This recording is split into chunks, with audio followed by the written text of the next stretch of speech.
Good afternoon, everyone, and welcome to A Gathering Place brought to you by the Gullah Geechee Chamber of Commerce.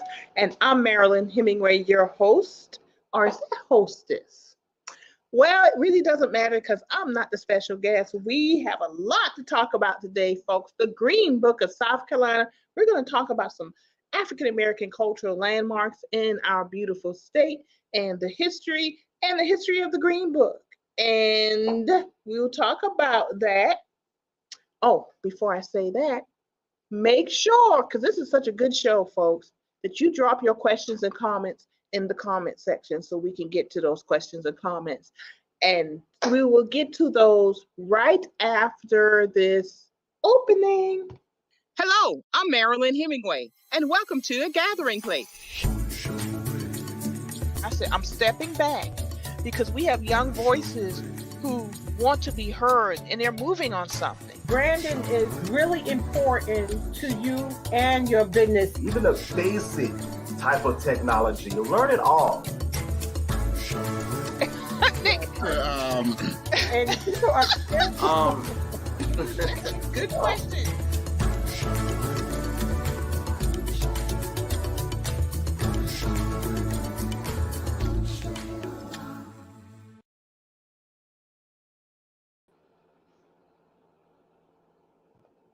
And folks, we're back. We're going to be talking about the Green Book of South Carolina with Dawn Dawson-House, Executive Director of the WeGOJA Foundation. So without further ado, let me go ahead and bring in Dawn Dawson-House. Nice. Hey, Dawn.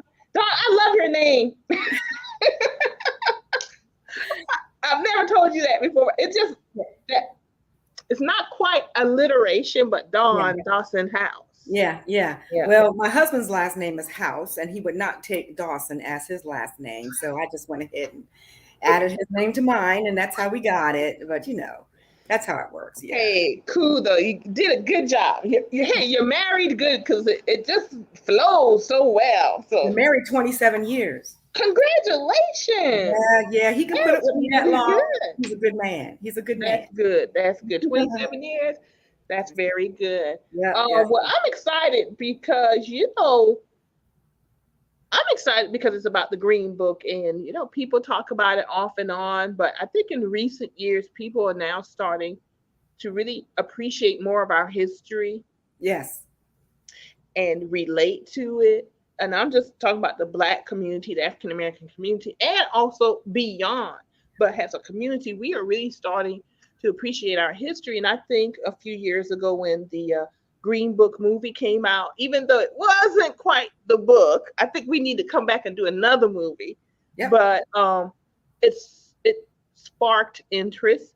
And now you guys were forward thinking with vitalizing the Green Book, and it became the Green Book of South Carolina. And that's why we're here to talk about it, because now it's in paperback. Right. Yeah. So there it goes, y'all. And it's a beautiful cover. It's a beautiful book. And I want to just talk about it. I want to talk about how did the Green Book of South Carolina come about? Give us a little bit of that history. Yeah. And where we are now and how can we purchase it? Okay. Long story. Okay. So, the South Carolina African American Heritage Commission began in 1993 to fill a void in state government that was not necessarily telling history full as it could. So the commission started finding and identifying and documenting historic sites and structures and stories and legacies and putting them into the historical record so that we could know all the story about African Americans and how African Americans shaped our history, in addition to all other history, but African Americans' role in it. So the commission developed a guide called African American Historic Places in South Carolina. And at the time, in like 2008, 2009, 2010, the commission said, boy, wouldn't this be great if it was a travel guide where we can get people all around the state? Well, of course, I came on board, and in 2017, we did get some funding to develop some kind of guide. but we could not afford a printed guide at the time because we did not have the recurring money that's required to do printing guides, updates, new editions, and all that stuff, corrections and all that stuff for print.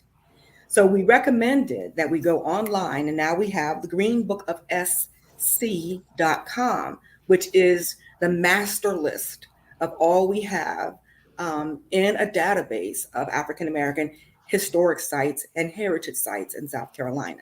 And of course, it's probably not complete. I'm probably missing somebody's granddaddy's church. And if that's the case, then let me know, because I'd be happy to help you discover the history behind it and add it to the book so that everybody can know your story also contributes to the South Carolina that we're living in now, the South Carolina that makes $26 billion in money for tourism. Your church does, and your sites do contribute to that. So we had the Green Book of South Carolina online.com. So then Hub City Press in Spartanburg contacted us and said, hey, this is a fabulous book, a fabulous website. How about we put it into paperback publication? And I'm like, well, WeGOJA Foundation does not have the money to do that. So I would need some help. They raised all of the money. It didn't cost us a penny.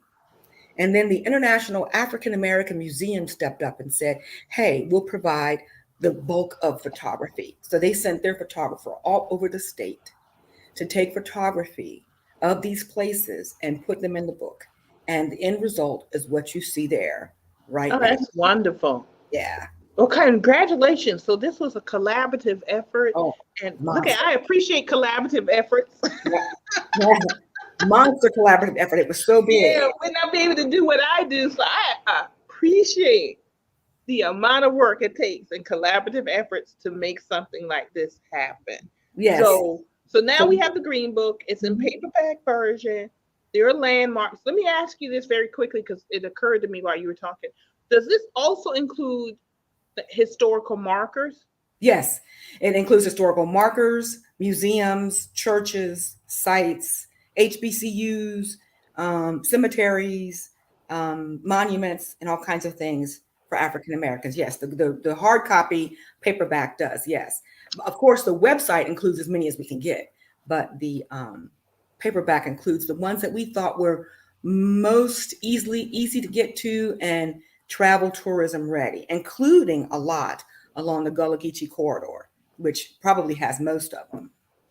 So is the website more up to date? Because we are discovering our historical landmarks almost every day now. People are paying more attention, more appreciative, and really understanding our historical landmarks. So is the website, because obviously you can update a website faster than printing a new book. That's right. Is that more up to date? Yes. It is more time sensitive. It's more time relevant. So if I discover or we discover new places tomorrow, we will have it probably updated in the Green Book within the month. I mean, I do go through a verification process. I don't just put things up that people tell me to put up. I have to make sure that it fits, the criteria for the guide, and then I do put them up. Yes. So if we wanted to notify the WeGOJA Foundation in our hometown of, I'm going to put up your contact page on the website. We can contact you and give you the appropriate information, and then you verify. Right. And then you put it up on the website and then put it in the book. So do we also have to provide pictures? Would that help? I guess pictures do always help. Pictures are always helpful because we don't have the capacity to go out and get pictures. So your pictures would always be helpful. Yes, absolutely. And if you want to talk to me directly, we can also provide a Gmail address that goes directly to the WeGOJA Foundation for faster response, I think is a better way of putting it than going through. Mm-hmm.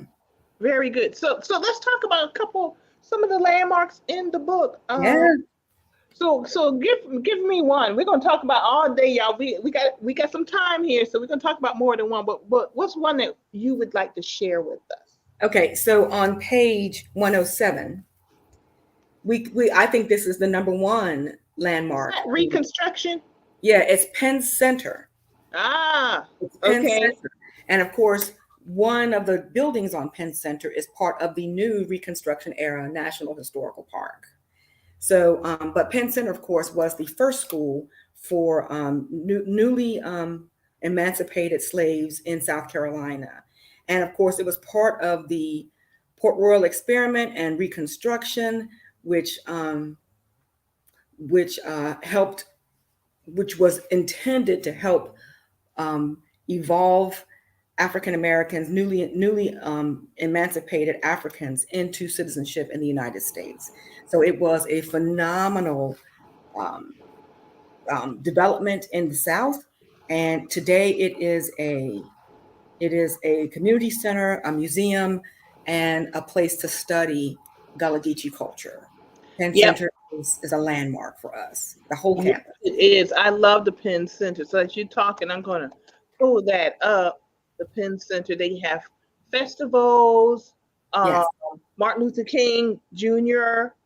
spent time at the Penn Center. And yes, folks, they have a website also. So I'm going to pull that up so you can see that.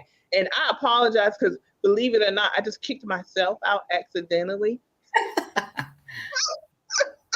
That happened. I disappeared on you about 5 seconds. It's because I actually kicked myself out. Out of the entire browser, as a matter of fact. But Penn Center is beautiful. Yes. Down in Yes. St. Helena Island in Beaufort County. I was just down there with the focus group and the Gotta Get Your Seafood Trail kickoff. So I had some chance, opportunity to get down. And it's beautiful, it's educational, and it's very moving. If you want to immerse yourself in Gullah culture, and if you want to immerse yourself in history and heritage, that's the place to go. Especially if you have if you want a small retreat, they have overnight accommodations in some dormitories. That's the place to go for studying culture and immersing yourself in it fully. It's it is moving. It can be emotional. It gives you the kind of history and heritage information that you cannot get in a classroom and that you cannot get in a textbook. And that's very difficult to understand in many other forms and venues. So we think Penn Center is a must visit regardless of who you are, where you are, and what you think about African American history. That's right. So you mentioned textbook. It's Are you aware of any school districts using the Green Book in classrooms? Not yet. Now we have of course a teachers program where we do webinars and we do some modeling for teachers to understand how they can use the Green Book in their studies, and not just for history and heritage. We have the Green Book they can use for STEM lessons, for art lessons, for literature, because we point out in the Green Book where they can find people and examples of the kinds of stuff they're trying to teach children in our history and heritage. Because history and heritage is nothing but life as we used to live it. And some of the principles of life are carried forward in education. So for example, and this is the example we use all the time, Dizzy Gillespie made a name for himself by bending his horn. He was a good trumpeter without bending his horn. But when he bent his horn, it changed the sound coming out of the bell. So what happened to that sound as it hit that barrier and then went up out the bell? That's a STEM lesson. That's a speed of sound. What happens to wind when it hits a barrier? Why does wind whistle? And things like that. So if you're a science teacher in South Carolina, you can use the Green Book to give an example of the rate of sound, the speed of sound, and what happens when wind meets barriers. So, we have all kinds of life lessons in history, and the Green Book is a good source for that kind of information. I never thought about that with Dizzy Gillespie, and he was known for that bent horn. That's right. So to make the connection to that bent horn, which changed the sound, Right. and bebop, folks, if y'all just bebop jazz, that's Dizzy Gillespie was the founder of bebop, the bebop sound, that it could be tied to STEM. That's correct. So if you have a physics teacher anywhere in Horry and Georgetown counties, if they're not teaching Dizzy Gillespie's success from a physics matter, then they're probably falling short and adding history and heritage to everyday classroom instruction, which we should be doing. And I'm trying to put it up here now, and I'm going to put it up here in a second here. They have a Dizzy Gillespie. Do you have a picture? Let me see if I can find You can grab. I'm pulling it up on the website too, because in the park in Cheraw, South Carolina, because y'all, Dizzy Gillespie is from Cheraw, South Carolina.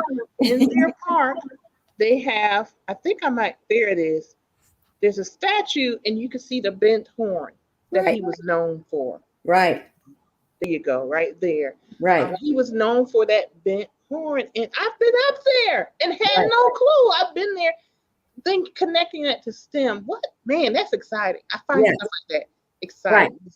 Little nuggets of information. That's why the Green Book is so good. That's right. It's not just for travel. It can be for anything. Oh, that's a perfect example. So I'm in Georgetown. You know, proud hometown girl. What you got in Georgetown? Oh, we keep Georgetown on our mind, child. Let's see. Oh, thank you. We got a lot going on in Georgetown. Oh, you do. Yeah. Okay, so Freewood's Farm is in the Green Book. That's not in Georgetown County? No, that's in Horry County. Oh, okay. So James Bowley House is in Georgetown. Okay, James Bowley House is in the Green Book online. Let's see. Of course, we got here it is. We got Hopcaw Barony, Brooklyn Garden, Mansfield Plantation, James Bowley, and the Rice Museum. All of those and Georgetown County starts on page 135. And there's the James Bowley House. I have it. There you go. I was there this week. A good friend of mine, Kent Hermes, is the owner of the James Bowley House. Okay. And sometimes he's gracious enough to let folks go in the house and look around. This is a recent restoration. It took him, I'm going to at least 3 years. Wow, that's beautiful. Oh, beautiful, beautiful job. And there will be an opportunity in 2023 to visit the house because we are bringing the Harriet Tubman Journey to Freedom Monument to Georgetown. When, 2023? August 1st through October 31st, 2023. We just signed the contract. Okay, so where will you put the monument? At the Joseph Hayne Rainey Park. Oh, okay, all right. And it's let me see, 2 blocks apart. So come visit the monument, then you could walk to the James Bowley House. And the importance of the James Bowley House, which is in the Green Book, folks. James Bowley was the grandnephew of Harriet Tubman. And after she escaped slavery, his mother, Keziah, James Bowley's mother, Keziah, James Bowley, and his sister Araminta, because Araminta was Harriet Tubman's original name. Okay. She went back, and they were the first family that she rescued after she escaped herself. And she was as close to Keziah, who was her niece, but they were raised as sisters. So when she helped them become emancipated, they escaped from slavery. She kept James with her, educated James in Philadelphia. And after the Civil War, he came to Georgetown, South Carolina, and he built this house. Worked in the Freedmen's Bureau as a teacher. Yes. He was a South Carolina representative. He was a member of the University of South Carolina Board of Trustees during Reconstruction. Oh, he was in a newspaper, owned a couple of newspapers. Yeah, Georgetown Planet. Georgetown Planet. That's correct. Newspaper. And there is a surviving piece of that Georgetown Planet. I don't know who has it, but there is a picture. We did have a picture. You can't read it. You know. But there is they had something survive that they were able to do the microfilm, Okay. Now it's digital, but But this is the James Bowley House in Georgetown, which is on the Green Book, and you can see the historical marker that we unveiled in 2019. But it's a beautiful home, and if he does um, allow folks to go in every once in a while. But it's not a open house. It's a private home, so you just can't walk up. Yeah. Even though people do pass by and look and everything. Yeah, and we do find that a lot with a lot of our historic homes. They're still, if they're not owned by a foundation, a historic preservation foundation, or a state or county, it is difficult to get into them, and that makes sense. I mean, yeah, it's a private home. Right, right. Yeah, but you can still have some kind of interpretive element out there that makes the visit enriching to people who come by. Yes, like yes, it is. And we're working with him, so we have some ideas. But definitely, when the monument comes to town for 3 months, mm-hmm. There will be some hours and days he's already scheduling as part of the 3-month monument visit to have the house open. And it is definitely worth the visit because he did a beautiful job. Have you thought about a cell phone tour? Yes, we thought about a lot. Yeah. I bet you have. A lot of, the collaborative effort. Yeah. We're working, even the monument visit is a collaborative effort. We have a planning committee of all the major marketing tourism entities in Georgetown to make this happen. Mm-hmm. The city, county government, the Georgetown County Chamber. But with all of the activities the Gullah Geechee Chamber is creating from the Gullah Geechee Seafood Trail, but all the other events that we do, we are always thinking of technology, the QR codes, the smartphones. Right. Yeah, Gullah Geechee Seafood Trail incorporating that. Yeah. With the QR code, so when you go, we have a business here where they have the electric scooters. So you can rent the electric scooter and do the self-paced Black History Tour in Georgetown on the electric scooter. So cool. So now absolutely you're using clean energy, self-paced, and you're not negatively impacting the environment. So we're tying all of that in. Wow, fantastic. You guys are on top of your game. But see, I knew that. I knew you would be on top of your game. I knew that. Well, it's not just me, but it's a lot of other folks that we support. So, but that's part of our mission. So yeah. Mm-hmm. Mm-hmm. Okay. And we hope other folks are starting to implement it. You and I both know, in particular, Gullah Geechee cultural heritage, the tourism potential is $34 billion a year. Absolutely. $34 billion a year. And I've told we are working to put the infrastructure in place to tap into that $34 billion. That's right. Our businesses, our restaurants. Yes. Our creators. Yes. Yeah. And we're the organization part of it. It's putting the infrastructure in place. So our businesses, our restaurants, our creators, our fishermen and women, our sweetgrass basket makers, quilt makers, right? The handcrafted art that we make can tap into the infrastructure that the organizations are creating, right? To tap into that potential. Yeah. So yeah. And the Green Book is a huge part of it because you've already ahead of the game that you've created this directory where you can get the directory, buy the directory, then use it to go visit and support all of these entities. That's right. Yeah, that's the beautiful thing about it. We have about 6 or 7 from Georgetown proper. And we have a lot more coming because we just put a monument at Muckle Grove Cemetery. Oh, never heard of that. Okay. We just did it. Steve Williams and the West End Hawkins Street group just put the monument maybe a month and a half ago, but this has been you realize it's a years-long process. And there are more on the table historical sites in Georgetown that we need to get into the Green Book. Okay. Well, online you have a good bit. Yeah.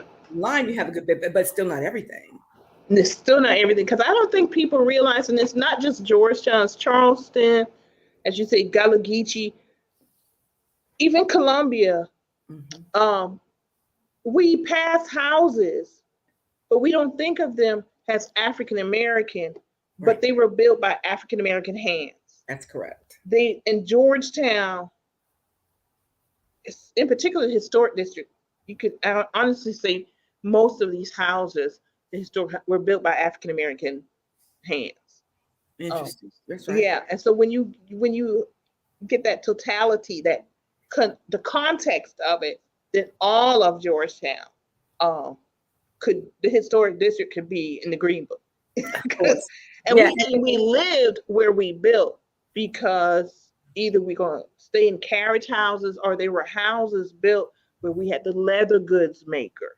Mm, I know where his house is. mm. Someone's living in it now. Slab Town, which doesn't exist. You don't see the houses anymore. But when Georgetown had the big lumber boom and we had the lumber yards, the slab is the piece of the wood that falls off that still has the bark on it. So the African Americans would take the slabs and they took them down to Slab Town, which is the northern end of Front Street, and that's where they built their houses. Wow. And it was kidding called me. Slab Town, but it doesn't So- exist anymore. There are other houses there now, but there are people who know the streets, and they used to have a little reunion for about 5 years. They had an annual reunion on Meeting Street, and it would just go out there and have a little cookout on the street, block off the street, and basically have our Black folks cook out.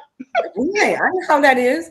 And have a little dance party, and they got together, and and people don't know because you drive these streets every day, Right. not realizing what was there. And it's not just Georgetown, it's just a good example because it's my hometown.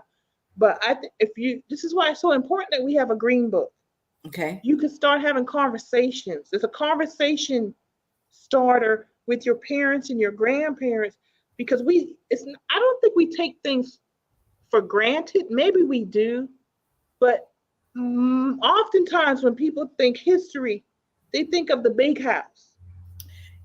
They don't realize that African American history is greater than slavery and plantations and civil war. Exactly. They don't think the totality of whole districts, neighborhoods, communities.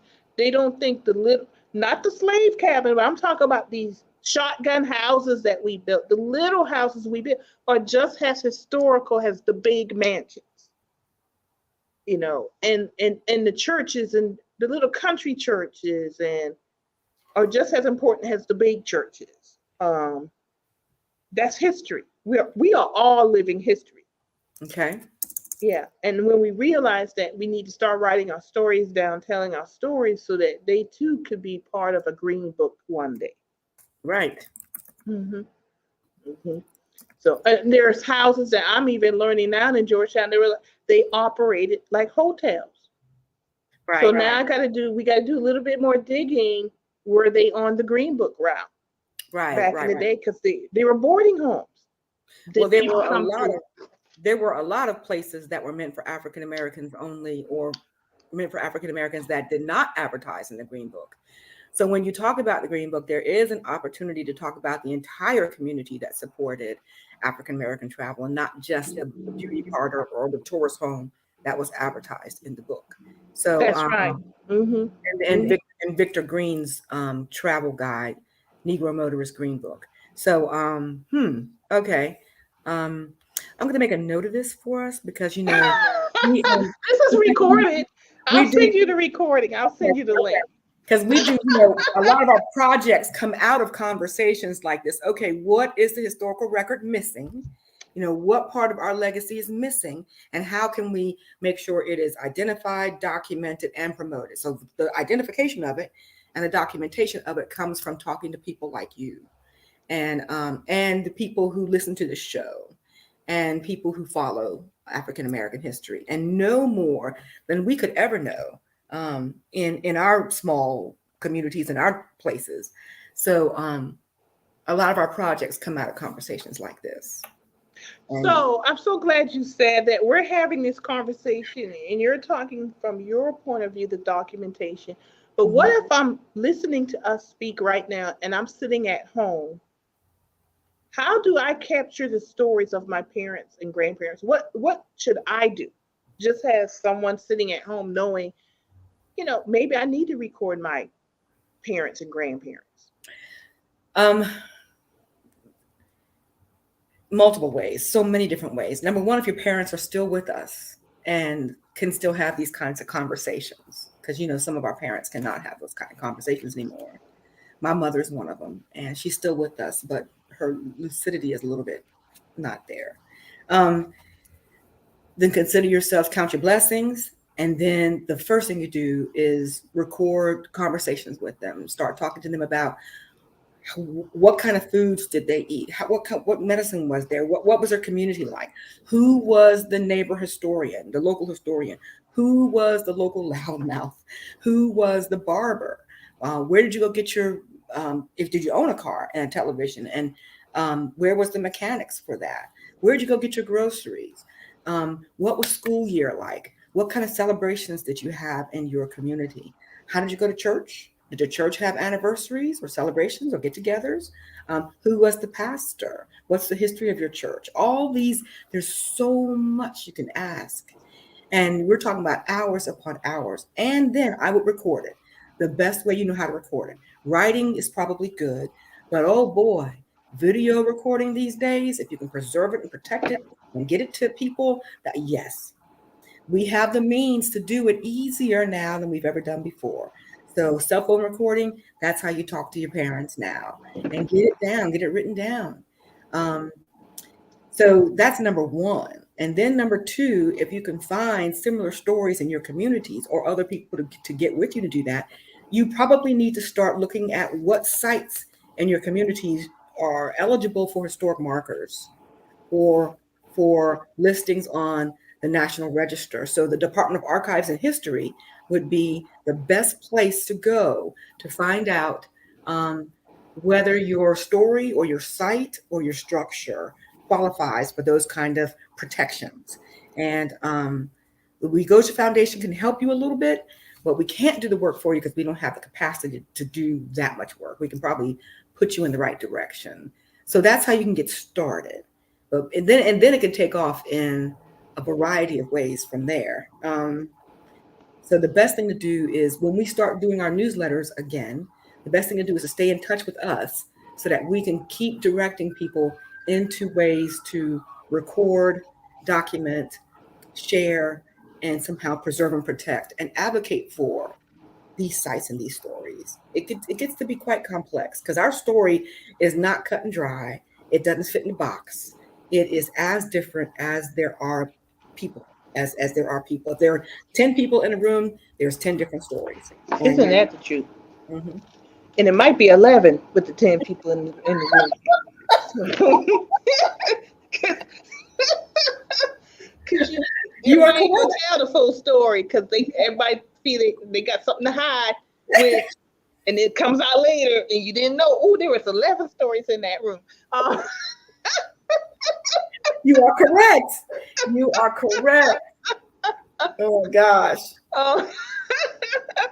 So we talked about Georgetown, which is in the Low Country, Gullah Geechee. You talked about Penn Center, that's Low Country. What about the upstate? Oh man, and I've always said that we have not given the upstate the attention it deserves. There is a lot going on in the upstate.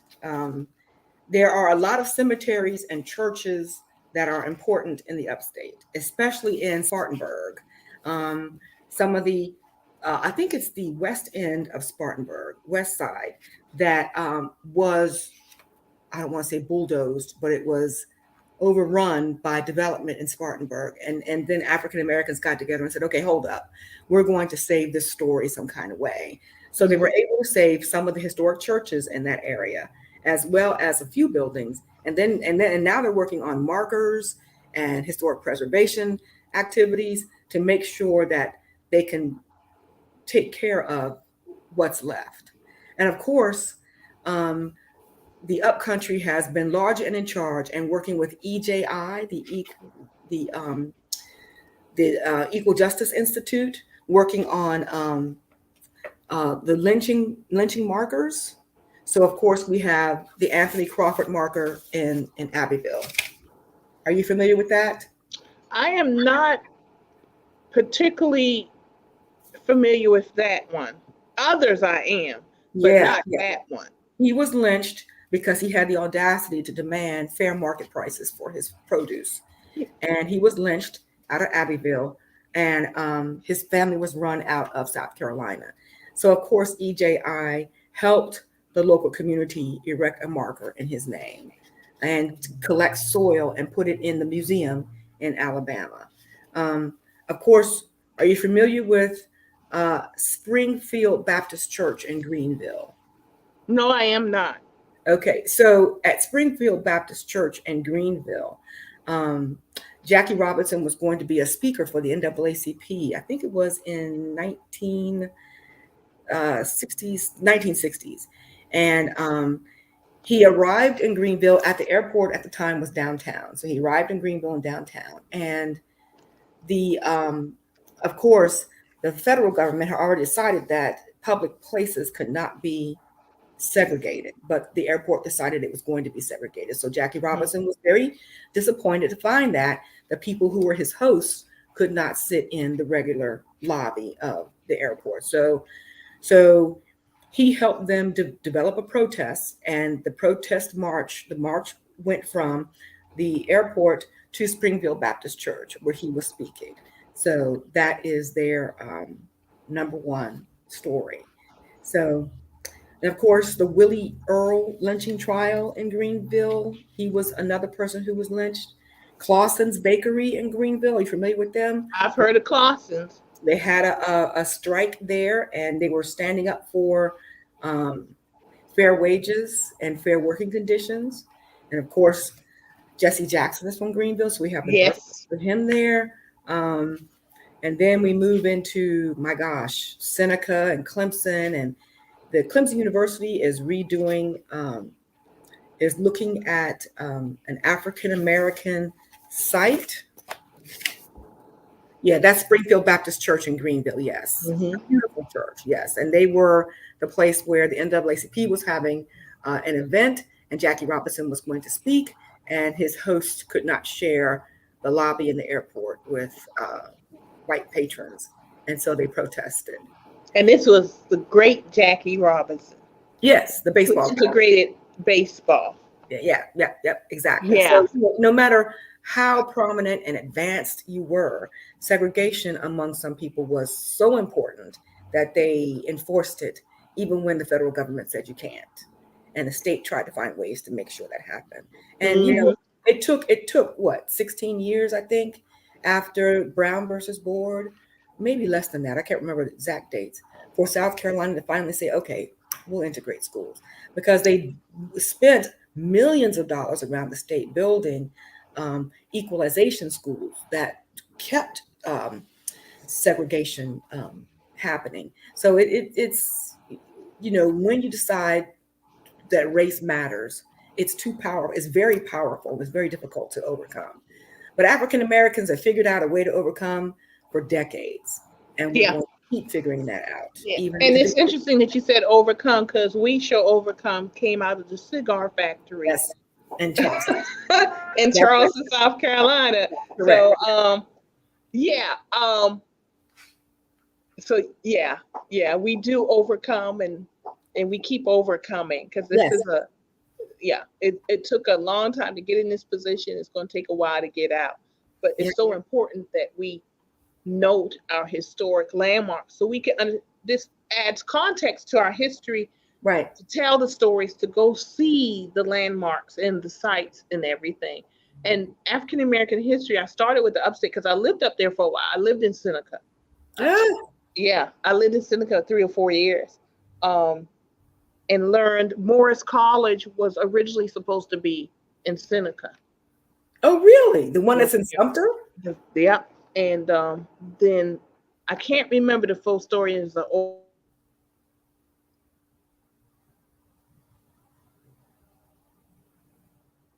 I lost your audio.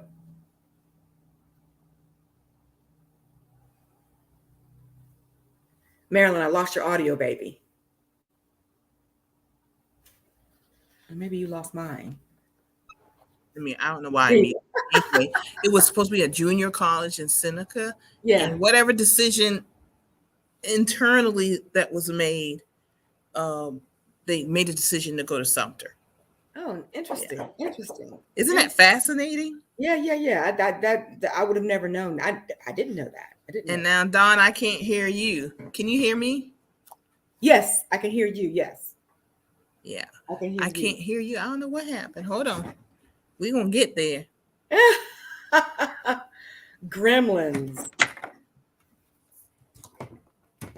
But I'm gonna tell your guests, if they can hear me, something else that that the WeGOJA Foundation has done. We created a podcast for civil rights, which episode 1 is called South Carolina, A Legacy of Courage. You can find it on Spotify and wherever you get your podcasts. And episode 1 talks about Gullah Geechee, how the All right, Dawn. You got it? Okay. I can't, if you can hear me, but I can't hear you for some reason. Can you hear me now? And I'm turning everything off. No. Hold on. Let me back out.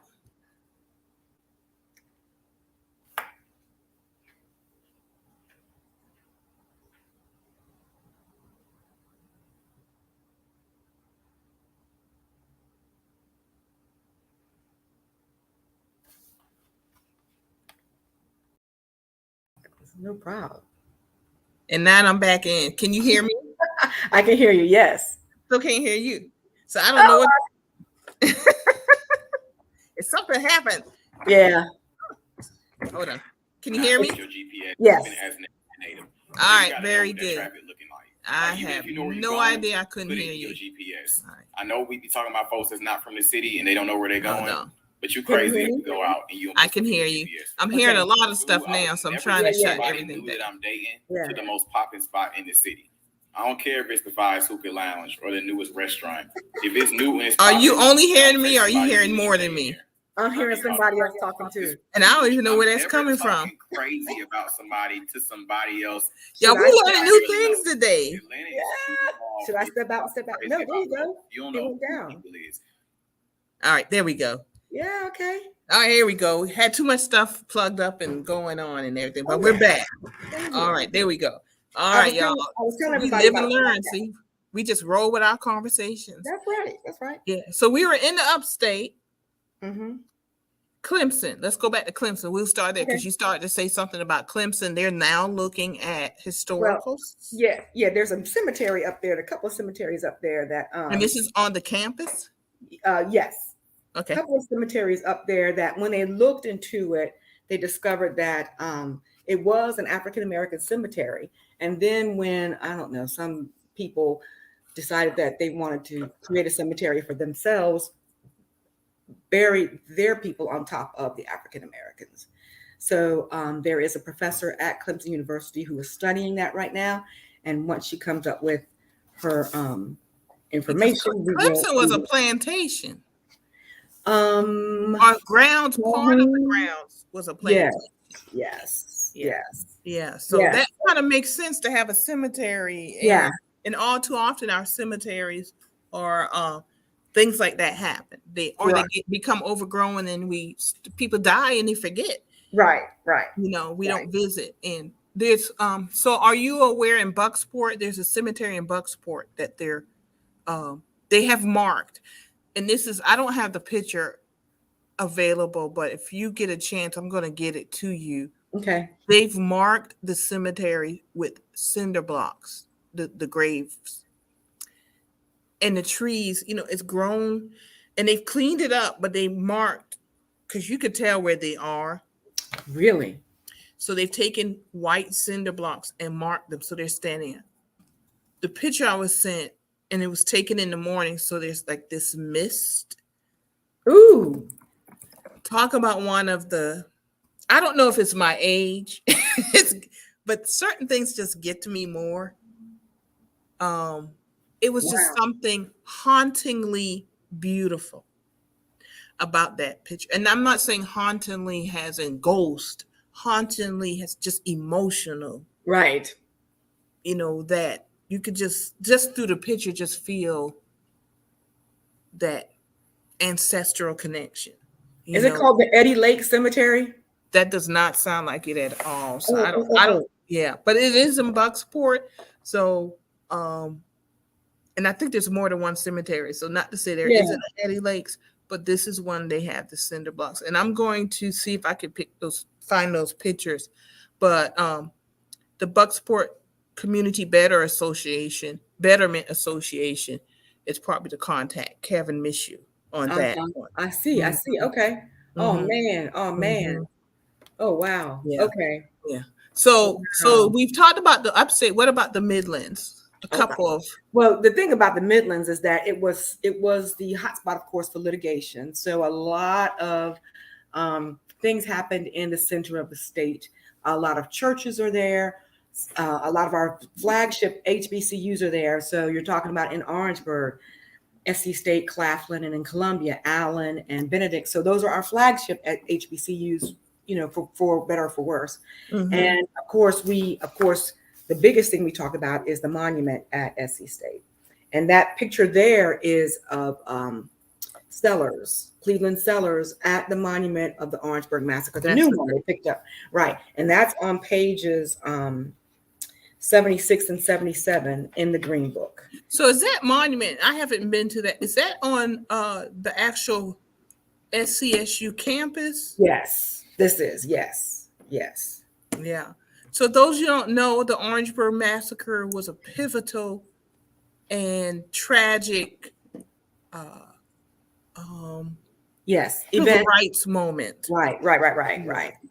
It happened after and the thing is, most of the peaceful protests during the civil rights movement were participated in by college students. So a lot of people and so that's one of the reasons why some older people were trying to dismiss them. These are just aggravation kids. They're just out of their, they don't know what they're doing. And, we need to embarrass their parents and put a newspaper story in about them. And it worked in some cases, but in a lot of cases, it did not work. And SC State was one of them. Yeah. So they protested segregation at a local bowling alley because the federal government already decided that public places could not be segregated. Yeah. And then, crowds grew and grew and got bigger and bigger. And of course, there's always going to be some kind of activity in a crowd of any size. So as they moved back to campus, the local government, I believe, called in the state police. And the state police believed they heard a loud sound, and it wasn't, because none of the kids were armed. And then they opened fire. And when they opened fire, they killed 3 students that were on the college campus. And they killed another student who was a high school student who happened to be on the college campus as well. So so that was called the Orangeburg Massacre. And South Carolina was really, really a hot spot for civil rights. But we did not do our due diligence like Mississippi and Alabama and properly chronicle, document, and promote it. And that's why we don't have the museums that they have. So the WeGOJA Foundation is determined to make sure we identify, document, and promote so that we raise the public consciousness of African-American contributions, proper contributions in South Carolina, and that we're able to take that information and make wiser decisions than we have in the past about how to plan our futures. Because part of our planning of our futures is museums, monuments, and discussions about how we treat each other. And we haven't done that with the African-American heritage in mind as much as we should have. And WeGOJA hope to change that. So thank you. I'm glad that WeGOJA is that you're working to change that. Why do you think that happened? Do you think, because I've noticed that. Even here in Georgetown, we need a Georgetown African-American museum for the whole county. It's such rich African-American history. There's a West End Heritage Center, but that's the West End of the city of Georgetown. Your legacy is undertold. That's no question. Oh, definitely. But I'm just using Georgetown. Yes, it's my hometown, but it's Mhm. an example of across Mhm. this state Correct. of that's why I give Cassandra Williams Rush in Yeah. Williamsburg County. Yes. She needs the highest of accolades. Yes. And Yes. she is capturing and and maintaining that Williamsburg Black African American history in a Mhm. physical location. In Mhm. Georgetown, that's another thing on my list. I've kind of started to talk to people about it. Yeah. And it really started hitting me when my father passed away. And you know, when you start going, I'm in the family home and you start going through stuff. And you know, when we all get older, what do? We save obituaries. That's one of the best Obituaries are records. history. That's They're one of the history. best historical records we have. Yes, absolutely. Yes. And not only historical for the community, but my father would write notes, you know, on the obituaries. Really? Yeah. So I don't want to throw them away because they're historical records, but where do we deposit them? That's a local question, you Mhm. know. We Mhm. need to start thinking in those terms. And it's not just my father. I think of all his generation friends. I think of my grandmother when she was getting older. Yeah, let's just be honest. The first thing in the newspaper, where do you go? They would go to the obituaries to see who passed away. Then you go to the funeral. Interesting. That's a wow. Wow. That crosses communities because they did that in Beaufort as well, where I grew up. Yeah, I think it's an age thing. I never thought about it as a community thing. Okay. Maybe it is, but I think it's an age thing. Uh-huh. And I Okay. could be wrong because I think that's the one you look at like my father and because he's my most recent. You know, we lost mom 15 years ago and I Mm. was with dad and I could see his world shrink. And Mm. his world started shrinking as he got older because his friends started dying. That's one reason. Then this is a community cultural thing. Then at some point, he couldn't drive anymore. So his world starts shrinking again. So to stay in touch and go beyond his house, yes, he got out, he walked around, people would pick him up, take him places so he could visit. But he would also go to that newspaper and go to the obituaries, one to see who died, to keep up with people. You Mm-hmm. know, then if he Mm-hmm. had a chance to go to the funerals, he would save obituaries. And my mother played a lot of churches because she was an organist, pianist. So, and she would pick up church programs. Oh. I still have church programs where they would write notes in the margin. You know, Mm. the scripture. Just Mm. write, notes you in church, and you know, write little notes in the margins and stuff like that. And it just, on a personal level, it's comforting because I see their handwriting. But on a community level, it's history. Yes, that's a historical record. Mm-hmm. That's one of Mm-hmm. the best historical Mm-hmm. notes. Oh wow, that's interesting. Yeah, I don't have the answers to how to preserve and protect that. But I know who to go to. I mean, I know curators and museum people who know how to do that stuff. I don't have those answers, but yes, we have got to preserve. But then how do we take it down to the community level, the local level, and preserve Yeah. it? So then it becomes like you can say, Georgetown now has a Black museum. Let's tap them as a resource. So you may not have, maybe you have an exhibit in Columbia, the WeGOJA Foundation, and it's the exhibit. I'm just off the top of my head saying church obituaries, and we want it to reflect the entire state. So you can then tap into the churches, tap into the museums around the state, and display obituary funeral practices and stuff. Oh like that. wow. Oh So, wow. and that's just off the top of my head of showing how important it is that we retain that history. Going back to what you were talking about, that we didn't do a good job of retaining that history, having the museums, et cetera, et cetera. And not just us, not just Mhm. the entire state. Yeah, it wasn't just African Americans. And part of the reason is because the resistance in the state to tell the full story of history, because some people are completely ashamed of it, is the largest barrier for us to retell African American history in South Carolina. Reconstruction was not taught in my schools. And if it was taught, it was a page or two out of half of our history class.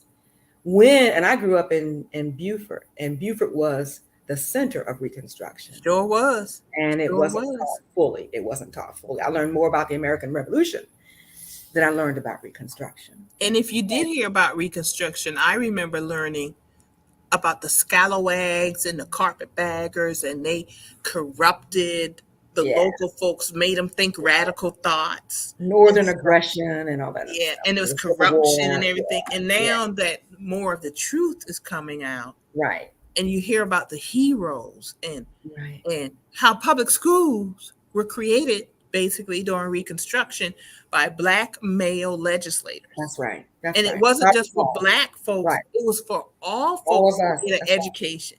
Man, that, but who tells the story? Right. Well, that's it. That's it. Yeah. That's it. And So when I was in Beaufort, we, of course, every Black church and every Black family knew about Robert Smalls, and they were not going to let you leave Beaufort without knowing about Robert Smalls. So everybody knew about Robert Smalls, no problem. But we didn't know about, the people who,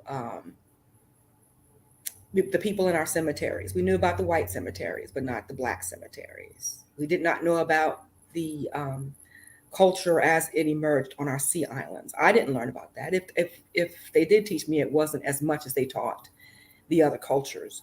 And so I do feel like, there was some kind of shame and guilt going on that made people make the decisions, because you can't teach everything in history class, make the decisions that we were going to focus and emphasize this kind of history and not all of it. So we got a pretty good whitewashed education. Unfortunately. I think. And it's not just unfortunately for Black people, it's unfortunately for white people too. Exactly. Because racism hurts white people too. Yeah, they can't make wise decisions going forward by only knowing a piece of history, because it doesn't give you the fair, full story, and you're going to always have ineffective outcomes if you don't know all of history. That's just the way it is. So when this book was created, was it created to retain the history, to mark the sites, but was it also for educational piece, like the conversation we just had? Was that part of as an educational tool to have these conversations? Yes, it can always be used by teachers, by educators, by churches, by families, by history enthusiasts, by the cultural traveler, anybody who wants to teach about the full story of and not even the full story, because we don't have the full story in the book or online. We're trying to get there about African Americans, and the story keeps, as we discover more, the story keeps growing and expanding, and so it will be difficult to wrap our arms around the entire story, but this is a noble attempt to get there. And it can be used in any way. In fact, we have teachers' guides, curriculum-based teachers' guides that show you how to use some of the sites that can be found in the Green Book to help teach students about the African American history and how it applies to everyday lessons, how it applies to everyday life, how it applies to math, English, literature, arts, STEM lessons, and everything. So it's a resource for everybody, like a dictionary, like a directory. Encyclopedia. The difference is it gives you driving directions to these sites. So if you're online, we have what do you call it? I'm not techie. You call it a software link or something to Google Maps, and it provides directions to these sites in the Green Book. So it's like a widget. That's one of the words. I think so. If you call up, I hope it's still working. If you call up a location, you'll see it on the right hand side. It's a Google Map situation. Yes. So I hit locations, which I think this is really cool. You have the listing of the locations, and that's Orangeburg right there. Alphabetical order. 534 locations. Then you have the map, and you have a map with the markers, the virtual markers. And those are a lot Yeah. right there. Yeah, and some of them are so compacted in one spot, like Charleston, that you don't see all of the markers there. Mm-hmm. To get a representative example. So if you were to click on any location, you should be able to. I'd go back to the. Okay, go ahead, see if that works. At Seaside School, there you go, and then it opens up to the page. Right. So on the right-hand side, where it says "Get Directions," that should be a Google directions, and it might not work because you're not in your car, you're not using your mobile phone, you're using a laptop, right? Using a laptop. Okay, so it might not work from a laptop, but it does work from your mobile phone. You get directions, and it'll give you GPS directions to that site. Very good. It actually worked, but it opened it into another window, and that's why you don't see it. But it did work. Okay. On this one. So very fascinating. Good. So look, this is so fascinating. You now said if we go 45 minutes, that's okay. And we've gone over an hour. Well, even in spite of the little lack of audio glitch we had. But this has been fascinating. But I know you wanted to mention some other stuff before we wrapped up. Okay, yeah. So the podcast was one thing. If you go on our website at WeGOJA.org, it's in my name at the bottom of the screen there. The very first item under Happening Now is a new film that the WeGOJA Foundation funded called Through Our Eyes. And it tells of a young boy's discovery of African-American history through his eyes. It's at the top. Go further up. I think it's further up. Through Our Eyes. Yes, it's a new film, and it talks about a young student. He's a student athlete. Looks like he's in 8th grade, and he has a tremendous passion for the visual arts, but he doesn't want anybody to know because he's an athlete and he's big and bold. And his teacher helps him discover the value of visual arts passion through his eyes and brings in history. So this project helps educators learn or discover how to talk about African-American history, even to students who don't seem to be interested in it. So it's part of an Arts Commission grant that we got, and we use it to help teachers learn more and more about how to infuse African-American history into everyday classroom instruction. So 2 questions. And Ellen, thank you for joining us. And also Doreen Green, thank you for joining us also. And I know I've seen others have been joining us, but 2 quick questions. One, you're definitely targeting young folks. Mm-hmm. And then the second question is, are you receiving any pushback? Let's just be honest in this current atmosphere. Have you received any pushback? If we have, it hasn't reached me yet. So I have not been receiving pushback. We are very careful about what we say and how we go about it. We are not teaching CRT. I don't even know what that is. How can I teach it? I don't even know what it is. But we are helping people discover, regardless of what the political situation is, how to tell African-American history in a way that can be interesting to students. So teachers can take it or not. We're not forcing it down anybody, but it is fascinating and interesting, and it helps create a whole person. It makes people more whole if they learn this in school, and that's our goal. That's very true. Very true. I'm glad you put it that way too. It does. It makes you more whole, and it makes you a better person because it creates critical thinking. Correct. Yeah. So if you click on that image Through Our Eyes, it will take you to a YouTube video of the film. Okay, so that's going to go there. Did it come up? There you go. It sure did. Oh, it came out good. Yeah. All right, so y'all know where to go now and check out. It's only 24 minutes, so that's a quick history lesson there. So that's So what else you said you had a few things. What else do we need to know about? Let's see. I was going to tell you. I already spoke about the podcast, right? I already spoke about that. Yes. Let's see. Paperback Green Book, podcast series. If you were to go to A Legacy of Courage, you can go on Spotify. Anywhere you get your podcast, search for South Carolina, A Legacy of Courage.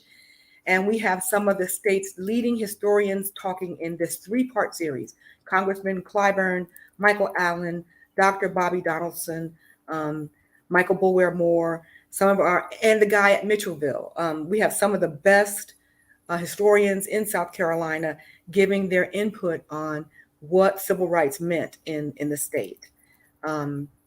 So we have that. Let's see. And of course, we are doing the oral history component of the Gullah Geechee Seafood Trail. Oh boy, talking to crabbers, fishermen, oystermen, artists, teachers, everybody along the coast that we can get our hands on, to tell us what living on the water means, so that if we do develop this destination in South Carolina for tourists to see, or for us to even explore, we will know in depth what it is. We're not just going there to eat shrimp and crabs and frogmore stew. We're also going there to learn about the history, how these people survived this. How did frogmore stew even get developed? What does it mean to have crabbers and fishermen in your family? How come you didn't go hungry when we were in the Great Depression? Because you caught your own food. What were your traditions and cultures and customs along this corridor, so that we don't just talk about the restaurants along the corridor. And what we have discovered in the tourism industry is that, yes, coming to these places is cool, but when you can also deliver some authenticity about the people who are here, that gives you a more enlightening experience when you visit these destinations. And that's what we're trying to get. That's what we're trying to tell the stories. And when you tell the stories, it just opens up a whole new world to you. And I'm always learning. That's why I'm going to get my copy of the green, but I just love it. And I can remember, well, I'm a reader because my mother was a librarian. So but there are books that stick out to me. And one was The People's History of the United States by Howard Zinn. And that was a game changer for me, especially with activism and advocacy, because it talked about the people's history, not the founding fathers, not the people that we've put these monuments to, but the people and their everyday things that we did, the everyday choices that we made that impacted history. It's kind of like that domino effect, the butterfly effect. This butterfly wings in Japan, and it creates the weather and whatever. Yes. That's why I tell people, you're living history. You are history. Your choices make history, whether you realize it or not. Because there's this domino effect, this butterfly effect that leads to bigger and larger things. That's why it's important to vote. And that's right. Voting or not voting, because you not voting impacts who gets into office, who makes decisions that impact the bigger picture. Right. So that thread, once you understand that, you understand your choices that you need to make. And something like somebody had to make the decision to create the Green Book. Somebody had the idea.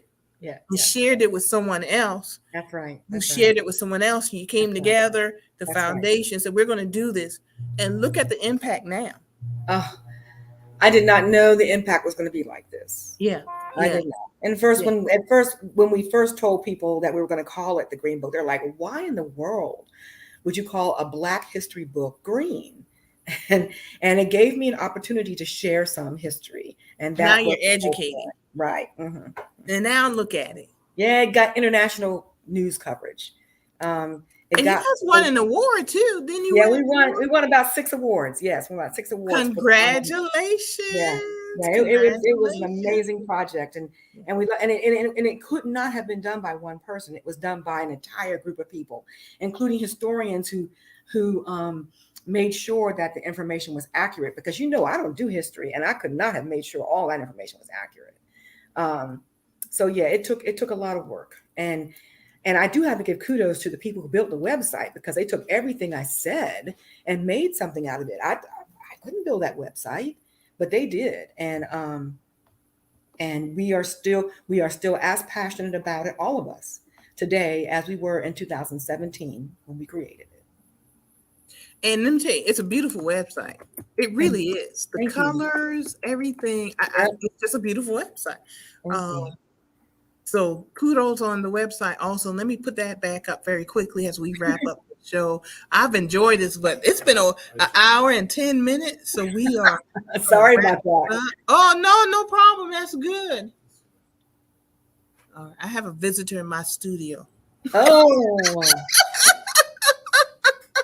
Hey, visitor. You know, when you just Hey, darling. all right, that's Marvin Neal stopping by. Hey, All right. Marvin. Yeah. Thank you very much. So he's just saying hi and everything. But that's the Green Book website, y'all. I want to thank everybody for joining us today. Go to their website. This is and the WeGOJA Foundation, WeGOJA.org website. We've been showing that today also. 2 beautiful websites, very informative. I want to say WeGOJA Foundation, they operate on donations, y'all, and grants. So go and make a donation. They need it because to continue this good work. To continue this good work. The Green Book is just the beginning. There's so many opportunities in African American culture and history. Not only to retain the culture and history, but because the Gullah Geechee Chamber, we're an economic capitalistic vehicle, but we could create businesses telling our story. That's right. And you talk about wanting to keep our children home, they can create businesses telling our story.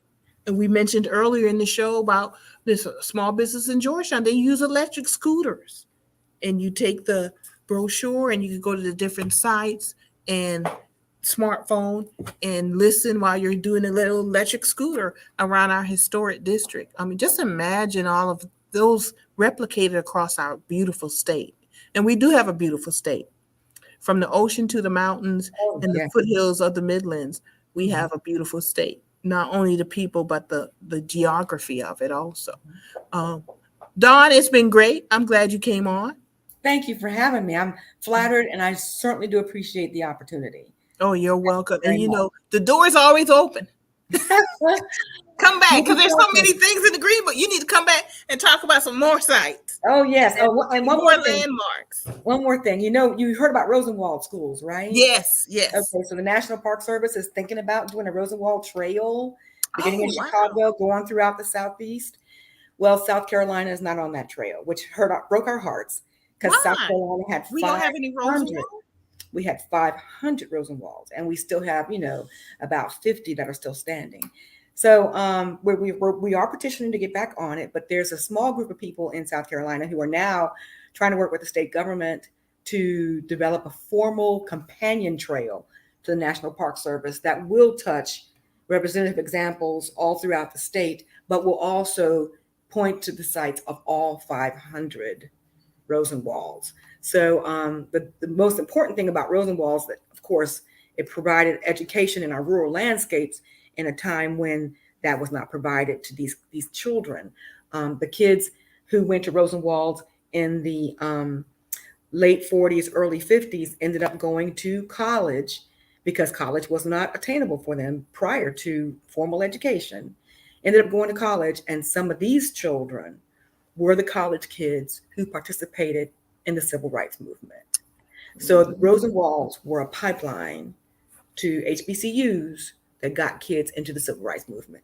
Our connections in history. The threads that connect us. And this is why history is so fascinating. History is more than just location and dates.